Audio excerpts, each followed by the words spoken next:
See this? Hello, hello, hello. How's the sound?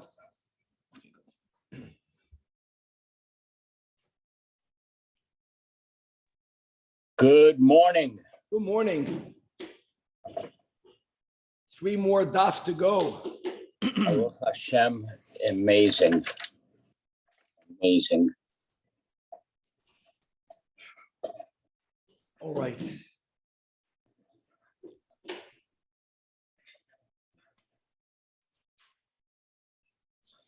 With the help of Hashem, we are learning Moed Katan Daf Chav Zayin. We left off on Daf Chav Vav Amid Beis, 7 lines before the bottom of the Amid. We are in middle, learning a Braisa. The Braisa is going to teach us more details regarding Hilchois Kiriya. We're going to go back to the Mishnah that speaks about Kfiyas Hamita and correct Kfiyas Hamita, like Atifas Haroish, like Choilsin. These are the 3 practices that we do not do nowadays, but in the times of Chazal, people that were in mourning would overturn their beds. So first, we're going to go back to the specific detail that Kfiyas Hamita was not done, and the people and the visitors that came did not sit on these overturned beds. It's connected specifically to the Avelim. We're going to learn about an exception with a very deep concept. The Gemara is going to want to know on Daf Chav Zayin, from when are the beds overturned? Many understand the Gemara is really going to be asking, when does Shiva begin? At death, Oinen, the state of Aninus begins. Shiva begins from, now we always quote from Stimas Hagoylol, we will see that there's actually a Machloikas Tanoim. We're going to have a Mishnah that's going to speak about details of this meal that we call Su'udas Havra'ah. The word Havra'ah means food that the mourners do not eat from their own, whether it's the first meal, some people understand that's the first day or for the concluding part of the day after the burial, but food is brought for them. And then we're going to learn details about how we bury on Chol HaMoed, with all of the differences, because it's Chol HaMoed, as we'll see, we don't eulogize, and other things that are not done because it's Chol HaMoed. Now, don't forget, Chavre, if someone passed away over Yom Tov, B'chlal, Shiva will only begin after Yom Tov, but you bury as soon as possible. And we're going to have today the very important sequence of events of how the minhag concerning many details of the burial and a little bit an extension regarding the Shiva changed over time, in order to give honor primarily to the poor. In other words, the way we bury, the simplicity of what we do during the burial, and a lot of credit is given to Rabban Gamliel, as we'll see in today's daf, is in order to facilitate burial, to make it, amongst other things, less expensive. We'll speak about the irony of nowadays. Now you use the cheapest of materials and it went back to be vital expensive.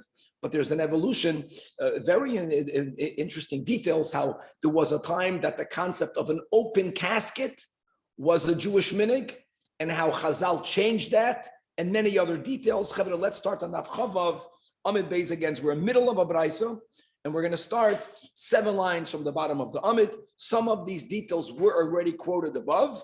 Says the Braisa, and for those of us, I have the letter Ayin here, right before the part of the Braisa that we are up to. And the Braisa says, V'koiden, that one will rend one's garments al chaviv al chamoiset, for the passing of one's father-in-law and mother-in-law, not because we are paskening, like we learned above, that for the shniyim, you're chayiv to mourn, no, but because of a kibud that we want to give for our wives. The way we show kavod for our wives is by rending the garments for the passing of, God forbid, her father or mother, which is a very healthy approach. Sometimes people don't like their in-laws or they don't get along with the in-laws. And it's not about the in-laws. It's about giving kavod. If a person respects his wife, which he should, one of the best ways to demonstrate the kavod you give to your wife is by honoring her parents. Amar Papa. Tani, we learned the Evel Rabasi. And we already said that we have the braisas of what the Gemara calls the large laws of mourning. We call that Mesechtes Simchais, that we have printed in the back. I think it's of Mesechtes Avodah Zarah. It's somewhere towards the end. It says over there in the Braisa, Avel, a mourner, lo yaniach tinok al cheko, should not hold the child on his or her lap, Because it's going to bring a certain amount of, let's say, frivolity to the holder, to the mourner. And he will be disgraced. Now, let's not confuse, if a parent of a very young child is, God forbid, sitting Shiva, the Braisa is not saying that you, parent, cannot hold your child. That's not what it means. But sometimes a Zayda is sitting Shiva, and then the grandchild comes in, and it's not befitting when you're sitting. The concept of Shiva is sit and mourn for the person who passed away. I know that, thank God, every person also has brachas in their lives, and no greater bracha than family, and then nephews and nieces and grandchildren. But at the moment of Shiva, you have to hold your grandchildren. It makes so much sense. No, that you completely checked out of mourning when you're holding your grandchild or you're holding a child. Now, if the child needs you, that's something else. What if it brings comfort to him? It's not about comfort. No, it's not. It's a distraction. Okay, that's what the Braisa says. It makes sense. It becomes a whole different topic. It becomes about the child rearing and not about mourning.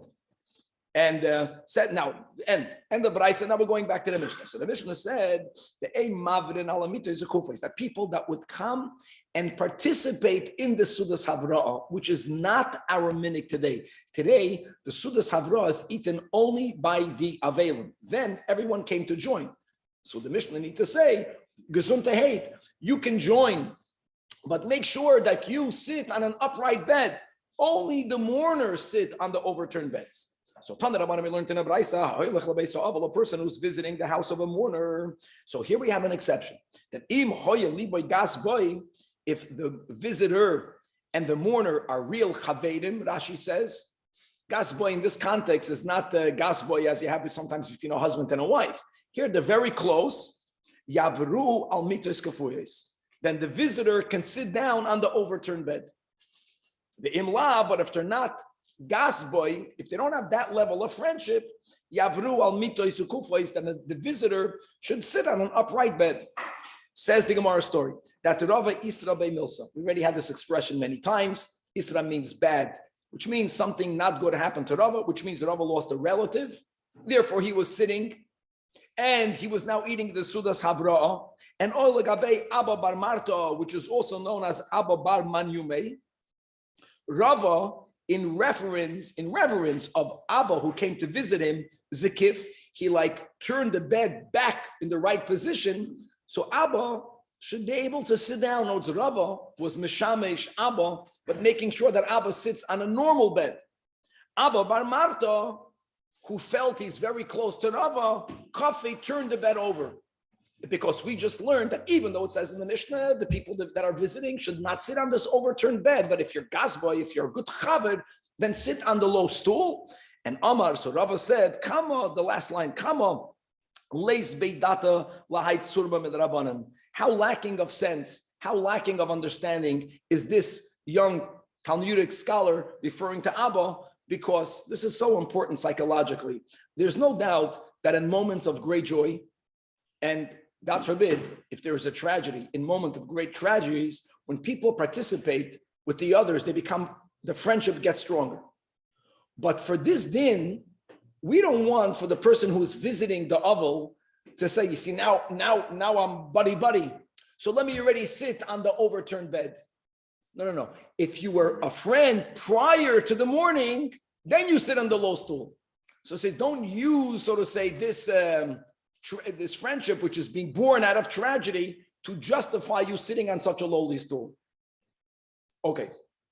Tana Rabbanan, says the Gemara, we learned in a Braisa.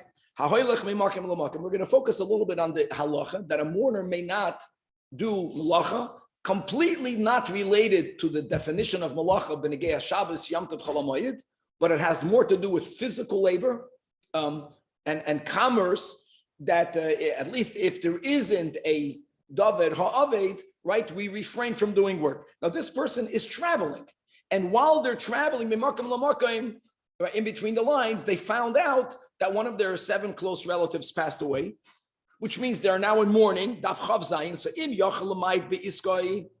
if he's able, listen, if the guy is able to suspend his entire trip, nowadays the world is more modern. Nowadays it's easier to travel. Nowadays it's shaykh for you to stop the whole trip. Then it was very difficult until you made the trip, during the trip.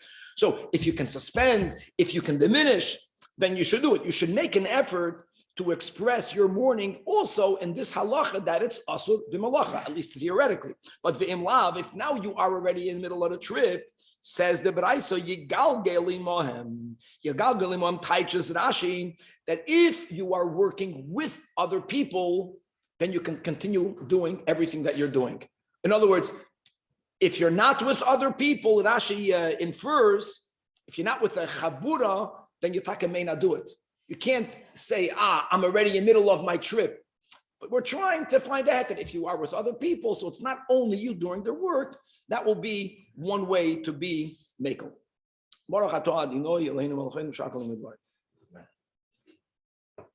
Now we mentioned many times above the word stimas hagoylo, right? That's sof, that's samach sof, sesimas or stimas hagoylo. There's really a machlokes rishonim that's quoted many times. What is stimas hagoylo? Stimas hagoylo, according to Rashi, is when they would seal the lid on top of the casket. And actually, as we will learn in today's daf, and this amid all the way in the bottom, that there were times that it was in Jewish tradition to have an opened casket prior to burial. And then at one point, they would close the casket and no one is opening it up. That is how Rashi interprets stimas hagoylo. Tosfos interprets stimas hagoylo when the person who passed away is not only put in the ground, or in the crypt, but they would seal it. Today we would say they would cover it. The truth is they're not arguing. There were different ways of burying someone who passed away. Once the person is completely covered over, that's considered the end. That's considered stimas hagoylo. And we paskin that from that moment on is when we go into the hilchas avelos, prior to which the person is called an oinen. Really, it's a machlokes tanoim. That's the way we will learn pshat right now. Taner Rabbanan, the second line from the top. From when do the beds need to be overturned? Again, many Rishonim learn that the Braisa is just using the overturning of beds as one of the many examples of halachas that do not apply to the oinen, only applies to a novel. So it's as if the Braisa is asking, okay, when does Avelus begin? So it says the Braisa, first opinion, which is more, we can say it's more chomer, because there are certain dinim that you don't put on an oinen. It's like a chumrah to begin avelus earlier. That's the way I understand it. And Rabbi Eliezer, who is normally the machmer, says, the moment the body leaves the house. People didn't pass away in hospitals. People passed away in their homes. Once you take the body out of the house, even though many things still have to happen, you have to make a tahara, v'chulei, you're already considered avelim. So when the body goes out of the house, turn the beds upside down. However, Rabbi Yeshua says, no, from when the body is completely sealed. Again, we paskin, just to know nowadays, it's not only from when they cover the body in the ground, but really what we ideally should do, while we are in the Beis HaChaim, prior to the Avelim saying Kaddish, is that we make sure that when they put the earth back in the ground, some of it goes higher than the adjacent area. There's like a pile of earth, we put stones, ideally all the way around the area that was dug over. So even if the earth would have been put back together perfectly, one would see exactly, it's called Suras HaKever. That is how we do it right now. Here in America, I didn't see it that much. I know in Brazil, we were very makbid. To make a burial, at least where the head is, they would put 5 stones. Prior to the Kaddish, in Eretz Yisrael, by Tzvika's mother, they were very medagdek to surround it fully with stones, and every stone touched the other. So you have what they call it Suras HaKever. But this is all from many different Rishonim that interpreted the words Stimas HaGoyel or Mishiyasasam HaGoyel. And again, let's learn pshat that the machlokes Rabbi Eliezer and Rabbi Yeshua isn't only regarding overturning the beds. Some do learn that way. No, it's regarding when does Avelus begin? When does Shiva begin? When are you no longer an Oina? And now the Gemara says, Maisa Shemeis Rabbi Gamliel Hazaken. Many say that this cannot be Rabbi Gamliel Hazaken because of the other Tanoim that lived in a different eretz. Rabbi Gamliel from Yavne, that Kivin Shiyatzim Pesach Beisai. The moment after his passing and he was taken out of the house, Omar Lahem Rabbi Eliezer, which was his opinion to the immediate relatives, Kfu Mitoisechem. Turn your beds over. Now, once they properly buried Rabban Gamliel, Kiven shenistam hagoylul. So then Rabbi Yeshua told the immediate family members, "Kfu mitosechem, turn the beds over." So amru loy. So they responded to Rabbi Yeshua, "We already did it."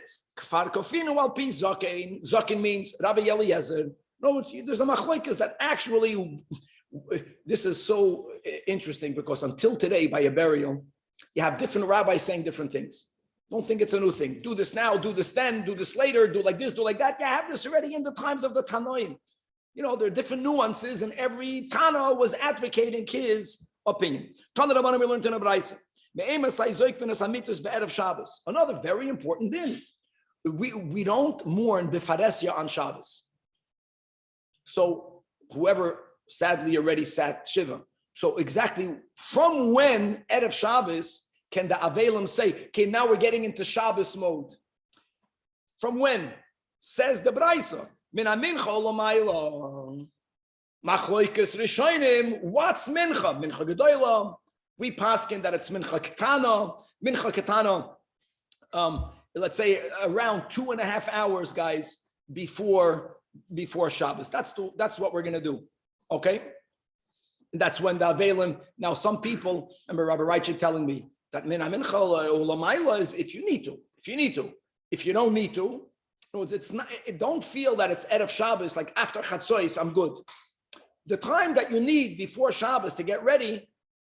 When I was sitting for my father, I needed 15 minutes, 20 minutes. You understand? But at the same time, used for the shower. Okay, you take a shower, you put on your big day Shabbos. In other words, you don't have to wait until it's Shabbos to put on your big day Shabbos. But the point is, it's not like right after Chatzos. Even though you give Ben Amin Cholomayla, so you're taking a shower, so you're putting on big day Shabbos. But But to properly sit, no longer on the low stool, wait until it's night. Shabbos. He's getting up Sunday. So many people feel this, I'm getting up Sunday. We paskin like Abba Shol, right? Mixas hayom kekulei. That means you get up Sunday after Shachris. So if Sunday is the last day, Shabbos, you were already sitting normal. You were dressed normal. But I'm going to turn all the beds over, Matzah Shabbos, just for a few hours? Yes. Even though you're getting up in one day, which means in the morning, nevertheless, you return the beds over. The last narrow line. At the end of the narrow line. This concept, again, we don't do it nowadays because the goyim made fun or because they suspected us of practicing sorcery. But when we were, the concept of turning over a bed, which also served as today we sit in the low stools. But it was much more than that. All of the beds in the home were turned over. Kfiyas hamita doesn't only mean the bed that you're sleeping on. Every bed in that house is going to be turned over. And and they are ba'asar mekaymes. They're not in the room where the person passed away. They're not in the room that you're sitting shiva. Your kid's bedroom, every bed is turned over. Furthermore, you would think maybe that's a din only in the house where the person passed away. And there are certain unique, like ideally Shiva should be sat in the home, not where the nifter lived. Ideally where they passed away. In most cases today, people pass away in a hospital. But people say in the house of the deceased. Even better if they passed away in a home to sit Shiva in that home. So this din of Kfiyas Hamit and every bed is not a din in the bias. It's a din on the oven. So even if the Avelim are not sitting Shiva in the house where they passed away, they're sitting in other homes. One of them passed away, and the brothers are not sitting together. That's the meaning. Every brother, the 4 remaining brothers, are sitting in their home, not in the house where there was a passing. Every brother should turn over all of their beds. However, here are exceptions. If there was a bed that was designated to put kalim, not for people to sleep, it was like a shelf. People stored things on it. That ain't tzarich l'chafos. Dargosh.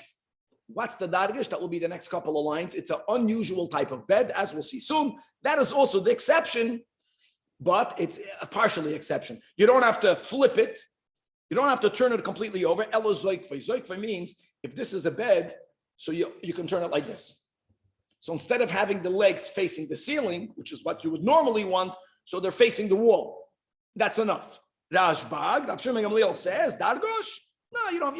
I get it. You don't have to turn it over. You don't even have to stand it up. Mater eskarbito. There were loops. So normally, as we spoke out already many times, they had a bed frame, and they would use ropes to go lengthwise and widthwise. Those ropes would actually go over the bedposts. They don't look that nice. And then on those ropes, they would put the hay that they would sleep on, the mattress. Dargosh was made where there was a sheet. We'll see soon. It was a leather sheet. That people slept on it.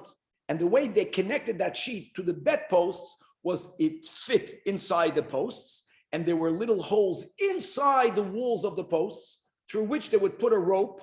So there would be a loop that wouldn't go over the post. It would go inside the post and it would grab onto the sheet. So he says, untie the loops and let the sheet fall. That's enough of Kfiyas Hamita. So says Rashbak. Let's read the words again. Dargosh, materas karbitov, untie the loops. Vahu goes on the sheet, which was the mattress that people slept on. Okay, very nice. Now, what's a dargosh? Approach number one that will be refuted. Says Ula Arsa de Gada, the beds that are in a home for mazel. Interesting concept, which means that people would have a bed that no one would use. And they called it the mazel dika bed, or some people worded it that since God is sending a malach to protect my home, so I'm having a bed for the malach that no one would use. Huh? All right, I remember that in our home in Brazil, Rabbi Reichik had a chair that he sat on when he visited, and no one should not dare even to hang their jacket on it. That's Rabbi Reichik's chair. So, I know certain Hasidim had a chair for the Rebbe, I think, in their home. So something I'll let us say. And that brought mazel. So that's the dargish. Since no one ever uses it, that's the point. That's why you don't have to turn it over. Amalei Abba. No. That's not the meaning. Elamata regarding a king, the Tanan, Kol ha'amam sumam al aretz. That when people come to visit the king who's in mourning, normally the Avelim are sitting low and everyone else is sitting on a higher chair. But by a melech, everyone sits on the ground, and the king will not recline because of the covet of Malchus on the dargosh. Doesn't make sense. Is there anything? No one would sit on this arsa de gada. Gada's from God. God is mazel tov. No one would sit on it. What? And now that he's a mourner, the king sits on it. Doesn't make sense. The Gemara says, yes, it does. Yes, it does. Maskav Larabashi, that this maskav is an answer. My kushya. For example, mida dahava, when it comes to eating and drinking. Before the king became a mourner, the king never ate other people's food. We never fed the king. We never gave the king a drink. But now for Sudas Havra, whether it's the first meal, whether it's the first day after the burial, there are certain nehugin that is done by a mourner that is never done prior to him being a mourner. Ella, the problem, the question on Ula, Akasha. And here goes really the Tanya. It says in Abraisa, quoting the same halacha, that you don't have to turn over this dargish type of bed, but you can stand it upright. Now, the arsa de gada, if dargosh means this, it's a bed like any other bed. Elama, the people in the home designated this bed for good mazel, but it's a normal bed. Hatanya, we learned in a brayso, hakoifa mitasi, when you turn over this din of kfiyas hamito, lo mitasi v'lvad hukoifa, elo kol mita sheyesh lo b'tech beisa. So it can't mean it's just a regular bed that was designated for good luck, and no one is going to lay on it. No one is going to use it. The Gemara rejects the question. That's not a question. My kasha. Right? The beds that were designated for utensils in those days, don't think it was a special type of bed. It was a bed like any other bed. But since it was designated for kalim, you don't have to turn it over. The Tanya. So if this mita was designated for mazel tov, you also don't have to turn it over. Ella, but we're going to refute Ula. Dargosh is not this mazel bed. Ella, ikasha hakasha. When it says that Rabban Shimon ben Gamliel Oimed, as we learned above, that he says even more lenient. All you need to do to the dargash is mata karbitov, that you have to untie the loops. Vahu, and the sheet and the mattress falls by itself. If it's a bed that was just designated lemazel toiv, no one uses it. My karbitin islay doesn't have loops. It's an ordinary bed, and therefore chevra ula is refuted. That's not dargosh. What is dargosh? Ella, when Ravin, Kevin woke up over here. That's already the answer. You're skipping ahead. Ella, kiyasa Ravin, when Ravin came from the Holy Land, Amar le homid Rabbanan. So one of the rabbis told Ravin, and Rav Tachlifa Bar Marava is his name. And the reason why he knew the answer, the Gemara explains more than the other Amoraim, because this Rav Tachlifa, the Havashchiach Beshuka Di Gildoi, he frequented the leather makers' fairs, markets. He knew leatherware, and he said, "I know what that is." He was medayik from the words of Rabban Shimon ben Gamliel. It was a bed that if you untie the loops, it falls. It must be arsa de tzala, a bed made out of leather. Now the posts were made out of wood. Made out of leather means that it's not like today you have a box spring and then you have the mattress. That's a normal bed. There, the box springs was ropes. And then they put something on top. The argash was the whole bed was this was the bed. And Taka, it was connected to the bedposts with different types of loops, not strings that went all the way across.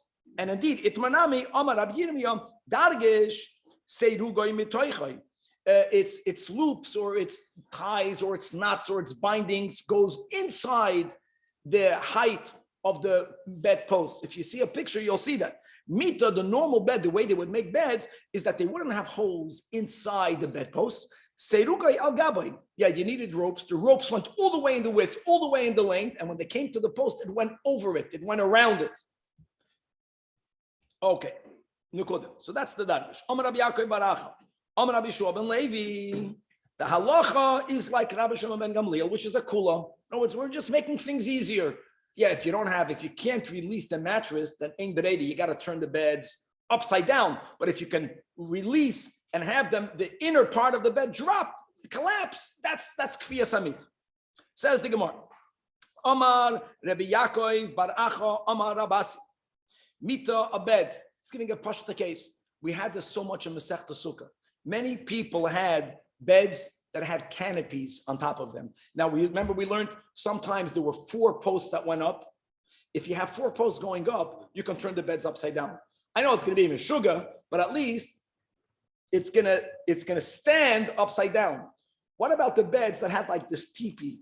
There were only 2 posts going up, so the top wasn't the tefach. That was advantageous when it came to that in the sukkah. But that you can't flip that upside down because there's only 2 legs. There's no, you need a minimum of 3. So what do you do with that? So says the Gemara that mita bed shenak liteha yoitzim. What do you do? In other words, the double posts protrude, not quadruple posts. So what do you do? Zoikva is mamish the way we learned in the Braisa. According to one opinion by the Dargash, you stand it up. It's also like you're turning it up and vidayoin, and that's enough. And you don't have to flip it and then it's going to fall on the side. You don't have to go ad kadei kach. Okay, Kano Rabban. To clarify more about Kfiyas Hamita. Kfiyas Hamita is not for the Avel to be uncomfortable.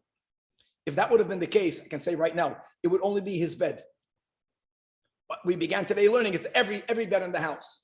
Another example, what happens if a mourner says, I'm not going to sleep in the bed. I'm really going to beat myself up. I'm going to sleep on the ground. You're not, enjoy, but you're not yoitzik kfiyas hamita. That's the point. Says the Braisa, Yashan al gabi akisi. If a mourner says, I'm going to sleep on a chair, which is very uncomfortable, or I'm going to sleep al gabi udiyon gedolim. They had these mortars. People had mortars in their home, and it was large enough that if you turn it upside down, it's like a makeshift bed, less comfortable. Or I'm going to sleep on the ground. I'm yoitze uncomfortable. Says the Braisa, lo yotze yedei chayvase. It's not uncomfortable. There was an inyan of turning over your bed. And what did we learn before? That since people are procreated on beds, we have this in Moed Katan, and God made us in his image. And when a human being is put on the ground, they deteriorate. Most people, unless the person is a tzaddik gamur. So there is a overturning of tzelem elokim. So we turn over the bed. And that's why it's a din on the bed. And even if you're not sleeping on that bed, turn over the bed. Anything corresponding to this? No. But you see, I just want to point out, I know this, for some reason, I have to wrap my head around it, but you see how lenient we are. No, it's not only that since the Goyim suspected us of doing kishuv, we took that out. We didn't even make an effort to replace it with anything because the approach by Hilchas Avelis is to be lenient. Says the Gemara, Amar Rabbi Yechon, Shaloi Kiyam,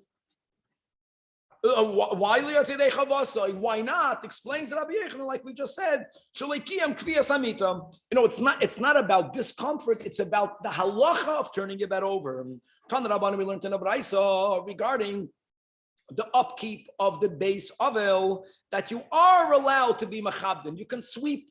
You don't have to sit in uncomfortable uncleanliness. You can sweep the home. Umar bitzin, then they used to have earthen floors, and every now and then they would sprinkle wine, ideally, first they would sprinkle water to lower the dust, and if to give it a good aroma, they would normally use wine. You can do that in the house of an ovel. Umadichen, and you can rinse the ka'aris, the plates, the kaisis, the cups, the tzlichis, the jars, kitainiyos, the bottles. No, it's the kalim that are used for eating, clean them, the base ovel. However, because that's called getting rid of dirt. No, it's cleanliness, hygiene is permitted. Going beyond hygiene, pleasure, that's prohibited. Mugbar, it was common that they used to burn certain incense. They would burn it under the laundering of clothing. But mugmar was a certain product that would give a good aroma. You don't burn the mugmar. You don't bring psamim in the house of an ovel. Hold on. That we don't ala mugmar. You don't make a bracha. You don't make a bracha on psamim in the house of an ovel. Stop for a moment. Our minig, just to know, for Avelim, God forbid, over Shabbos, is that they do make a bracha on psamim. But that's a whole topic. Here, this Bryce is not speaking about Havdalah. Normally you would bring something that smells good. That you don't make a bracha. Now, not making a bracha implies you can bring it. Just don't make a bracha. Asks the Gemara, Baruch hu d'loi mevarchin, hasu yemaisi. And there's a whole question. So how can you smell it if you don't make a bracha? Because bringing it doesn't mean that they would smell it. Smelling it means you bring it to your nose. Like nowadays, when you walk by a place and there's a good aroma, you don't make a bracha. So you bring it. So in other words, could you bring something that upgrades the smell in the house of an ovel or not? And the Gemara gives a gavaldic solution, loikashi, that in the room where the ovel is sitting, meaning not where people visit him, in his bedroom, no psamim, no mugmar. In the house, but beis hamenachamim, in the living room today, many people come and visit. Guys, they didn't have showers. And the Frenchies today choose not to take showers, even though they have showers. And how do they resolve it? They resolve it by putting on their stinkachs, they put another stinkachs. They call that a French bath. And they think it's good. So in other words, when you walk into a home and it stinks, so you want to bring psamim to resolve the problem. If you think it resolves it, that's allowed. Because it's like, we call that deodorant. It's like you can put on deodorant, but you can't put on perfume or what's it called, cologne. Why? Because even though the deodorant, some people also stinks, not the unscented. Yeah, you scent it, but at least it's there to take away bad. Taking away bad, surmira is allowed. The asay tribe is also, yeah. What about the Sephardic customers spending spices and making it bracha? So I don't know about that minute. So I'm just Kevin is saying that he witnessed Dafka bringing some. Okay, I haven't seen it. And by the way, if there's any other opinion anywhere that says it's allowed, then we'll be lenient. I just know that when it comes to psamim, some people, they don't make a bracha on Havdalah, and we do. We make a bracha on psamim. Okay, says the Mishnah. Ein moilichin lebeis ha'avel. When people would bring food for the first meal, again, called Sudas Havra'ah. Really, this is not only about Sudas Havra'ah. This is about, we want to make sure that the nehugin, the practices that's happening in a house of a mourner has to be downplayed. Because even though some people can afford to do things fancier, some people cannot. This is the sugya. When food is brought, don't bring food not on a tabla. Tabla is a tray. I mean, how else would you bring it? There was simplest basket. Don't bring it on a tray. Don't bring it on a iskutla, a large bowl. Don't bring it on a kanoin, a large basket. Ella bisalim. Bring food into the house of an oval in the simplest ways. Now we're going to come back to that in the Gemara. Second topic in the Mishnah, Chol HaMoed. Yeah, if someone passed away on Chol HaMoed and buried on Chol HaMoed, or passed away on Yom Tov and buried on Chol HaMoed, the Shiva only begins later. But the burial is ASAP. But since the burial is happening on Chol HaMoed, says the Mishnah, if that's the case, we don't mourn as much. Birchas Avelim was said during that Su'udas Habra'ah, again, that then everyone came to participate. And they would make a bracha, and the bracha would end, Baruch Menachem Avelim. So they don't make that bracha if it's on Chol HaMoed. No, we don't make that bracha now, David. Avol oimdim b'shura. The shura, which is what we do now. Now we make the shura in the Beis HaChaim itself, not outside the Beis HaChaim. And now again, everything changed. Now, the Menachamin, the consolers, are the ones that stand, and the Avelim walk through. It used to be the opposite, mamish. But anyways, that is done. Umenachamin. Now you know what says the Mishnah. One pshat is we have a chiyuv to be menachem and oval. The oval is only going to sit down after Yom Tov. Whoever stood in the shura and during the shura said hamakim yenachem eschem is exempt from their obligation of nichum avelim. We're not speaking about socially exempt. We're speaking about halachically exempt. So during the rest of Chol HaMoed, the mourners are not even sitting shiva. But since you were there by the kvura and you stood in the shura, that's one pshat of Paiter. And another pshat is the opposite, is that you make this quick. Many people linger on in the Beis HaChaim and everyone walks over to the Avelim. So we send everyone home because it's Chol HaMoed. That's another pshat. Another thing. That's like a one-time deal. Like you go to the Halachically, yeah. Halachically, yes. Socially, not. Socially, you can go as many times as you want. But if I say, I want to fulfill the mitzvah of Nicham Avelim. So even though the Avel didn't even begin Shiva, but since I stood in the Shura, I fulfilled the mitzvah. Now, on Chol HaMoed, mamish before the burial, one of the minhagim is that you don't walk straight. They would put the bed down, and they would give a eulogy. Then they would pick it up and walk a little bit more and give another. You don't even put it down. Nowadays, we don't put it down, but we make stops. Never by women. We don't make the ma'amodos by nashim. We say Yoshev V'Seiser, and if it's a day that you say Tachnun, then you go into the pasuk Ki Malachav, and you say Ki, and then you start from the beginning Ki Malachav. With all that all came from this. They would put so on Chol HaMoed, don't put the bed down. Shaloi lahagid, that's a hasper, because when they would put the bed down, they would make another eulogy.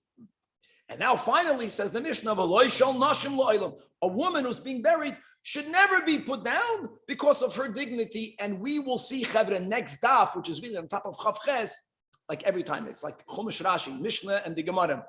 It's not the way it sounds. It means that if a woman passed away during childbirth, which means that there's a lot of body fluids that might be oozing out of her body, so to be machabeter, people shouldn't see that, you go straight to the burial. But if a woman did not pass away in childbirth, and there's no chashash that there's going to be some uncomfortability because of visible body fluids, then we'll see in the Gemara, then you could put a woman down on the way to the burial to give more cover to her and to give more hesped. Says the Gemara. This is so important what we're learning now. And this is going back to the first din in the Mishnah that was speaking about how you can't even bring to the house of the Avel a food in fancy kalim. Downplay everything, make everything simple. If not, you're going to begin a competition. Says the Gemara, Tanan Rabbanan. But Ashayna initially, how would people bring food? And you want to be menachem. So what would you do? So if you were wealthy, this is both, the society, not the Avelim, the Chavedim of the Avelim, the wealthy. So they would bring their food because they would have silver baskets or golden baskets. And the Aniyim, for them, food was brought. The cheapest, they used to make baskets out of peeled willow twigs. That was the cheapest material, made in China. That's how they would bring it. And what happened? And the poor people felt ashamed. So they made an enactment. This cheapest type of basket should always be the only keli used to bring food into the Beis Ha'av.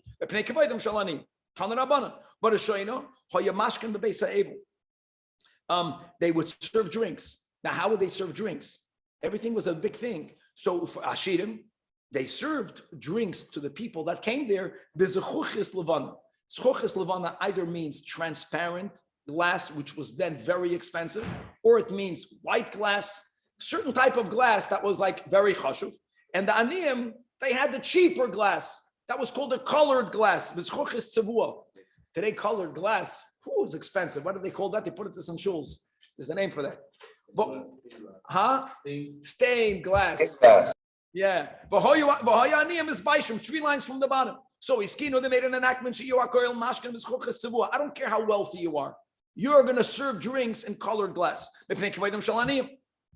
Guys, this is amazing. At some point prior to burial, the face of the deceased was uncovered. And they would uncover it because it evokes tsar. And the goal of a hesped is not to make everyone feel good, celebrating life. The goal of the hesped is to make everyone cry. And when people see the person and they understand he's about to or she's about to be buried, it arouses a lot of crying. But when can you uncover a face if there's some dignity, if you're not shaming the person? So poor people that starved, so their countenance, the whole face changes for the worse. And Ani, after he passed away, his face can be black. So it's very demeaning. So the face of the Ani were never uncovered. They starved, they were hungry their whole lives. Their bodies were emaciated, they were very weak, and therefore their countenance after the passing did not look good. So there's a limit. You can say, if it doesn't look good, people are going to become more sad. But don't do that. But the Hoyanim is Baishim. So Iskinu, this is the last line. That everyone who's being buried should always be completely covered. And that's a takon of the Chachamim, which we don't break, even though certain communities here, from ignorance, they have this open casket, and they like the open casket, and they like to make everyone cry. It's against Jewish tradition. Mizman Hagemara, Mizman from the Tanoim. Next, that in other words, when they carried them out, the bed. Okay, today we have a casket in America. In Eretz Yisrael, there's no casket. In Eretz Yisrael, the person is wrapped in tachrichen. However, the outermost wrapper is a sheet, and what's used is this beer. A beer is like it's 2 side posts with the straps upon which the nifted or the nefteris lays. That's a very inexpensive way of transportation. But the wealthier people will put on a dargash, like we just learned above. Only the aniyim daf chav zayin amud beis were taken out bechalicha with this beer. But again, v'hayanim is baishim, they felt inferior and they were ashamed. Hiskinu shiyakol mitzim bechalicha mepnei kavodim shalaniyim. Next, if a person passes away from intestinal issues, which means that there's a likelihood that body gases, etc., might ooze out of the body, which will create a bad odor. So to counter again the bad odor, they would put this type of incense that they lit. So it was giving off a good smell to mask the bad smell, but the living choyle ma'ayim would be ashamed. Now we're beginning. People who had ailments saw, oh man, I stink. You know how I stink? Because you see to the mace, they're trying to mask the smell. It reminds them that they are smelly people. And they got ashamed. So this is interesting. This is, by the way, aniyim also, it's for living, for the mchayla ma'ayim. So iskinu, shiyu manichim tachas hakol, that everyone should have mugmar under them, epnei kvodim shel chayla ma'ayim. What you don't know, there's interesting that in Shulchan Aruch, we're not allowed to bring flowers to a funeral.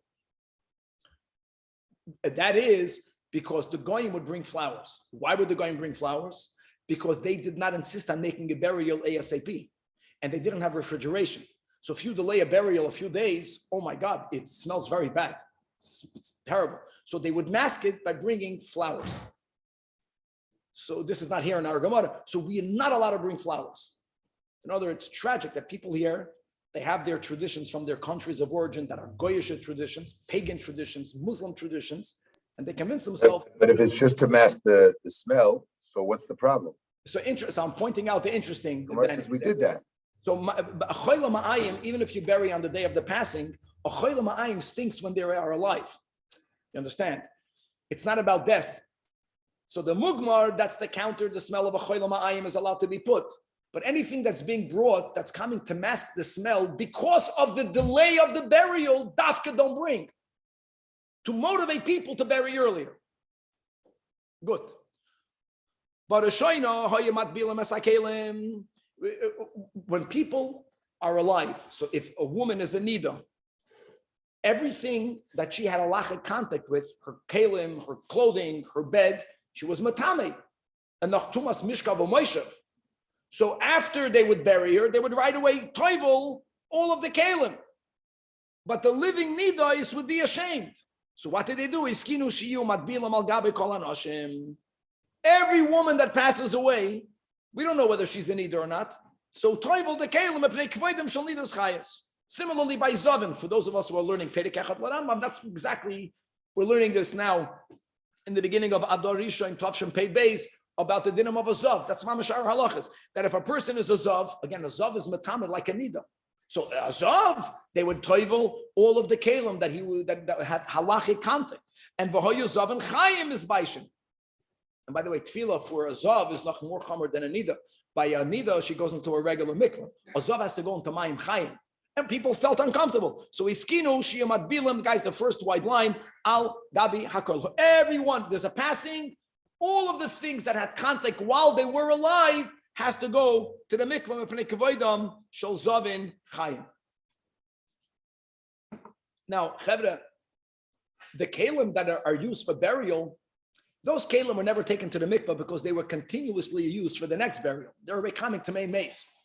We're speaking about the kalim that had contact with the niftar prior to their passing. And then they were ungarbed and they were put, tachrichen was put on them. Verstehst? Weiter.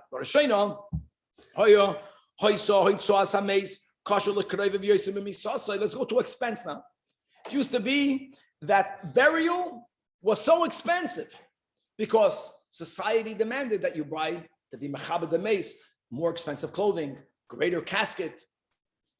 So it became unbearable even more, right? The hoitzah was more than the death. That's how expensive it was. For the people whose money is more precious than their life, it became unbearable. To the point, that relatives of the niftar would drop the remains, the body of the niftar. They would leave it. They would bring it to Beis Din. They would bring it to shul. They would leave it, and they would run away. They couldn't afford to marry it.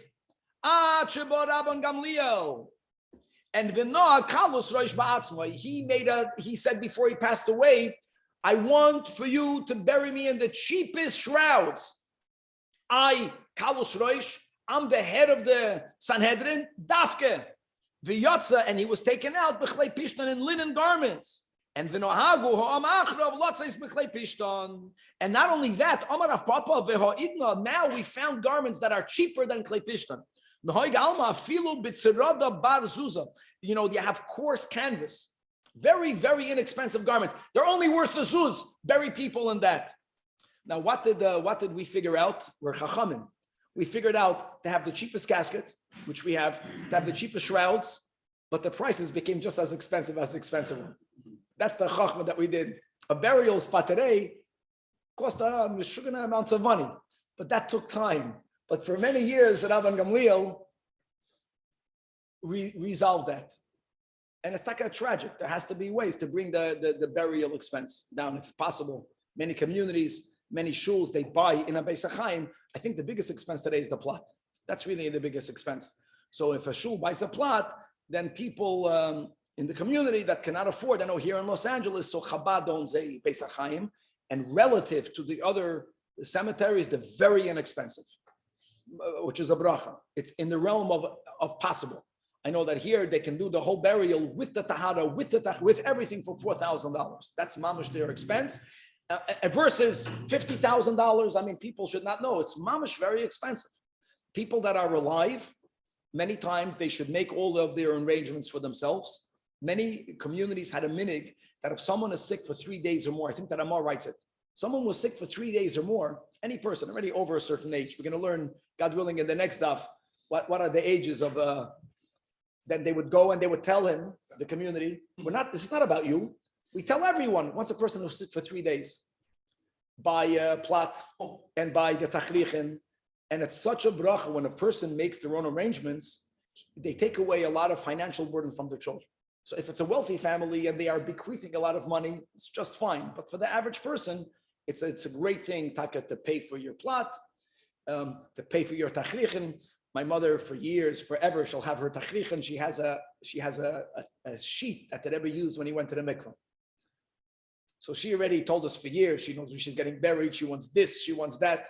But there's a beauty. There's no burden on the children. And also, some people love living with I'm about to go. I'm about to have more friends there than here. It's a certain mindset, and they live forever. Also, not having to deal with this while you're in such pain.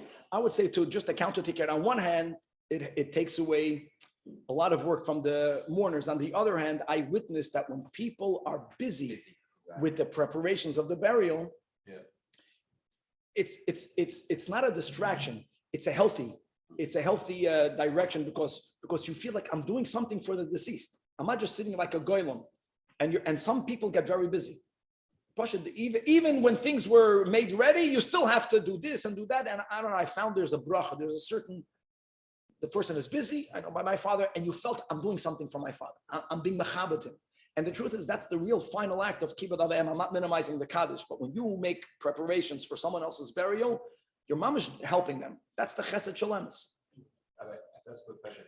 Is all these considerations for the poor, is there any other area in halacha, like tuition? I don't know. Is there any connection to the idea that when you broke a poor, it's like being met, it's like being dead? So Ariel is bringing up a good point. It's not just the consideration for the poor. Now we have consideration for nidois, we have considerations for cholam ma'ayim, but he's saying there's a unique that a poor person is taka chashuv kames. Right. So there's even a greater connection. There's a greater juxtaposition to the poor and to the dead. So it even makes more sense. But I think we get this. The spirit is to be particularly careful when it comes to a burial, that society should keep the expenses down, even though it's going to mean by doing things simpler. That's ultimately the kibbut for everyone. And Gamliel is the one that gets credit for that attitude. Okay, let's hop another few lines. Says the Mishnah. That on Chalamoid, if there's a burial, you don't put the bed on the street. That's only for a commoner, but for a Talmud Chacham, however you define that, yes, put the bed down and make eulogies. And the Kolchchein, that if a Talmud Chacham is being buried on Chanukah and Purim, which are only rabbinic holidays, unlike Chalamoid, there for sure make eulogies, but only bifanav. But Avo Shalei b'fanav, if the niftar is not there, if the nifteris is not there, then on Chanukah, on Purim, on Cholamoid, even though they're telling the Chachamim loy, checking what Eini, Rav Kahana, he gave a hesped to Rav Zvit in Minarda. But where did Rav Kahana give the eulogy? He gave it in the city called Pulnara. He didn't give it b'fanav on Cholamoid. So the Gemara gives Amar Rav Papi. That's different because Rav Kahana just found out that he passed away. He just found out that Rav Zvit passed away. Yom Shmuel have a fun of dummy, and it was considered as if he was in his presence. I know it's a bit early. I got to run. We're going to stop over here. There's plenty of time. We have 2 more daf. It's going to fit. So the next daf, Sunday morning, fascinating, sad, but fascinating about the conversations with the Malach HaMavos. The Malach HaMavos das is going to be Rav Koyach. I know it sounds a little bit strange. And like this, because the final daf we'll learn both Sunday will begin the second daf on daf Chav Ches Amud Beis on the Mishnah. And God willing, Be'ezras Hashem will get. Now the beauty is we're going to end Avelus. And what's the next Masechta? Chagiga. So it's Mamish, it's Azav. We start Chagiga Monday, Rabbi? Have it to be continued. Rabbi, Monday? Is this the main source of halachot? Rabbi, what's the hemshech? Oh man, I hope this got recorded. Yeah. Yeah. Yes. Ooh. Huh? Roche wrote all the halachas. All right, this did not get recorded. No, it's okay. It got it. I went on this. It happens always. This is automizes. Thank you, Rabbi. Sensitivity for the Zavim and the Vidos, I didn't really understand.